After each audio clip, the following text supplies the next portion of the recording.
Now listen to what Romans chapter 1 says. This is out of the Passion Translation. In the last days, people will trade the unfading splendor or glory of the immortal God to worship the fading images of other humans. I'll never forget when our sons were, they were like 10 years old or 11 years old down to 4 or 5 years old. It was in the mid-1990s, and the NBA championships were going on, and there was a guy that was the athlete of athletes of the time. His name was Michael Jordan. And I mean, I'm hearing, my kids' friends are talking about Michael Jordan. You know, the NBA playoffs are in full swing. I'm hearing about it. Michael Jordan. There's posters about Michael Jordan. And I'm just Michael Jordaned out, right? And I remember I was getting concerned because my sons were so enamored by this basketball player.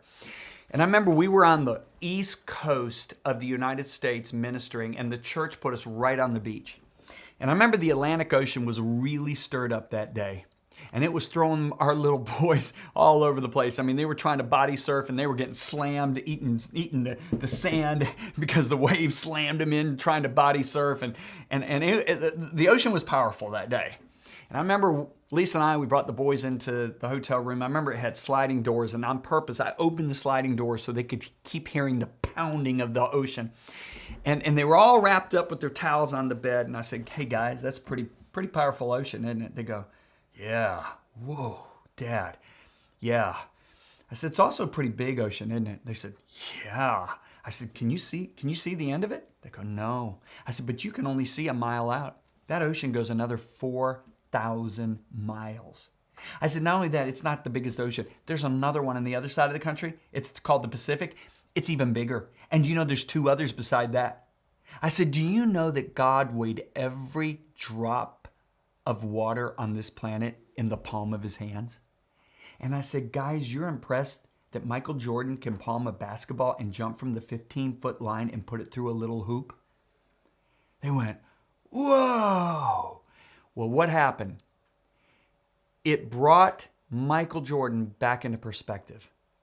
What happened was I was able to share with them the awe or the glory of God. I was able to share bits about it. And it brought it back into perspective. See, listen to this. They're going to trade the unfading splendor or glory of the immortal God to worship the fading images of other humans. We are bombarded today. Social media, mainstream media, through our ESPN of talented athletes, beautiful Hollywood actresses, handsome actors, gifted musicians, gifted singers.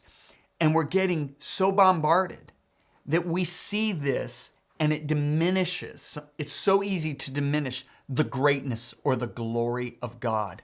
But let me tell you something. His glory hasn't changed. He put the stars in the universe with his fingers, and he called every one of them by name. He measured the entire universe with the span of his hand, from his thumb to his pinky. He weighed the mountains in his scales.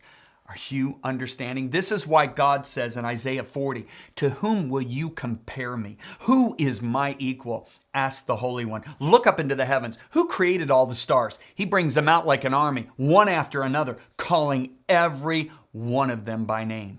Now, I want you to listen to me carefully because I'm about to wrap this up.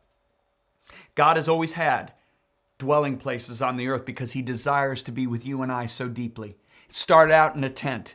When Moses erected that tent, the glory of God came in. They couldn't even enter the tent because why? His manifested glory literally was in that tent, and he had to hide himself in a very dark cloud so that they all didn't die, okay? Because he said, no man can look at me and live, Moses. No mortal man, right? If you look at the temple, then it was the temple.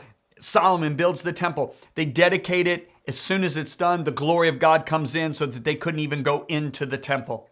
And then when Jesus died on the cross, God was now ready to move into the temple he has always wanted to dwell in, and that is the temple of a born-again man or woman. Now his glory is here. And what happened in the book of Acts?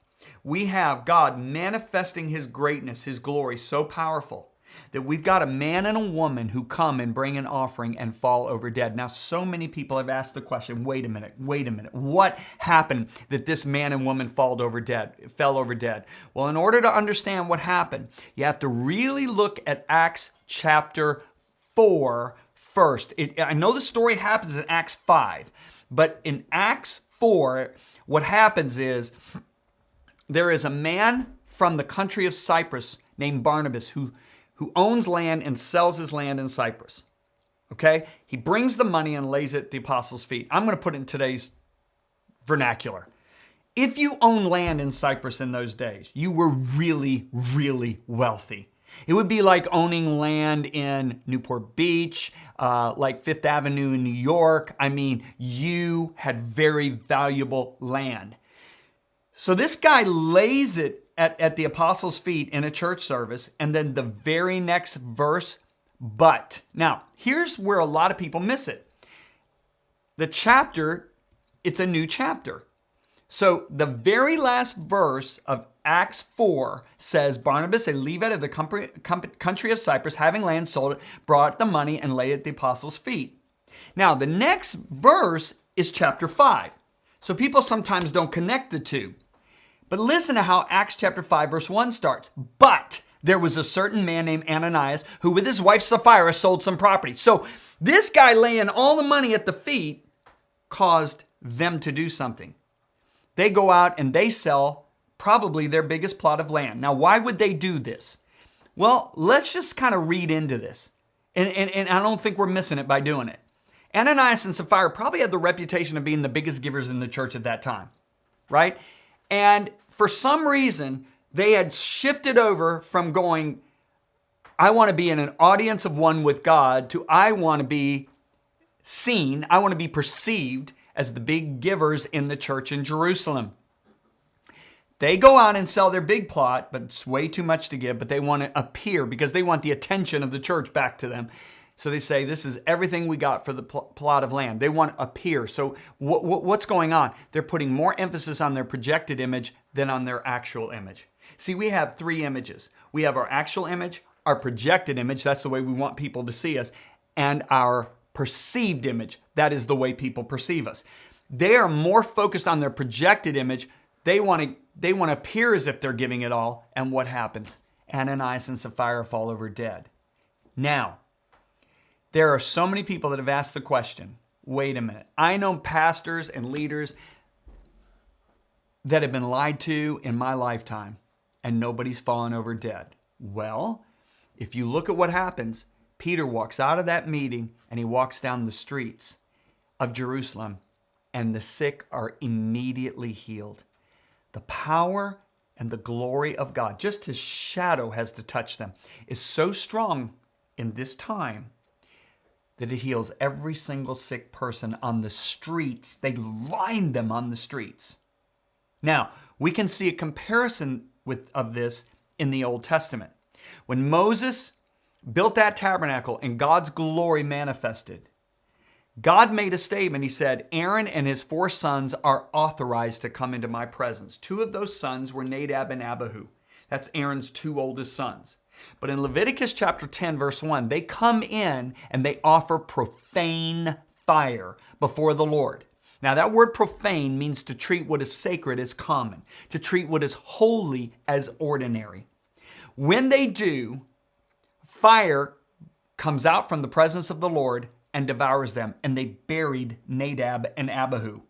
Now, did God reach out and strike them dead? Did he do that with Ananias and Sapphira? No. Let me give you an example. We all like to sunbathe. If you go to the beach, you lay in the sun, you get a nice tan, you get some vitamin D. It's really good, right? Now, the sun is 93 million miles from the earth. If you sunbathe at 10,000 miles from the sun, it will devour you like that. What happened was they brought that behavior of irreverence before the presence of his glory. Same thing with Ananias and Sapphira.